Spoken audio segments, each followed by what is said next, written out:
impeachment court is also a court of decorum. And the rules on impeachment under Rule 18 actually prohibits participants, especially lawyers, from commenting about the merits of the case. Now, one may argue that this isn't about the merits of the case, that he probably was just commenting about what ought or ought not to do in a cross-examination, but we're not naive. What the private prosecutor is talking about, he's here, he can explain it. He can explain himself if the presiding officer so desires, but I really just find it in bad taste to do this at this time. And I think it is inappropriate to do that to a fellow member of the bar, because even as we sit on the opposing side of this hall, we remain to be both members of the bar, and as officers of the court, we owe each other respect, politeness, or even kindness. And it doesn't take one to be a lawyer to know that the first thing that our parents teach us to do is humility. Your Honor? No, I'm not yet done, Your Honor. In fact, I have asked one of our lawyers to review the actual transcript from the video that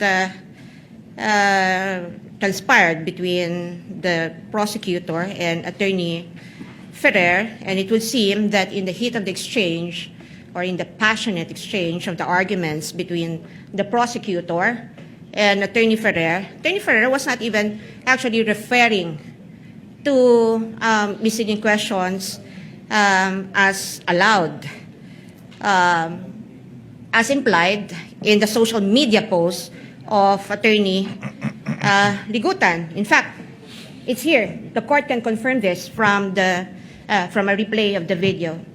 Attorney Ferrer, sinabi ho ba yan sa JC na dapat may mahuli? The witness answers, ang nakalagay po kasi sa JC under 4.8.2 ay proof of success. Attorney Ferrer, hindi. Sorry, Your Honor, please. Attorney Kapunan, let the witness answer, Your Honor. Mr. Presiding Officer, can the counsel be instructed not to stop the witness mid-sentence, Your Honor? Attorney Ferrer, Your Honor, please, can the witness be directed to just answer with yes or no? The counsel has her time to ask clarificatory questions later during redirect, Your Honor. And Attorney Kapunan, not all questions can be answered by yes or no. This is the meat of the contention of the argument between Attorney Kapunan and Attorney Ferrer. Attorney Ferrer responded, I am on cross, Your Honor, please. And the presiding officer said, counsels. Attorney Kapunan responded, never mind if you are on cross, Your Honor. There are limits to cross-examination. Misleading questions are not allowed on cross. This was the first time that the matter on misleading questions was actually raised by Attorney Kapunan. And Attorney Ferrer, for some reason, said they are allowed, but she was pertaining to the fact that the questions to which a yes or no answer may be answerable are allowed. She's not referring to misleading. I mean, in effect,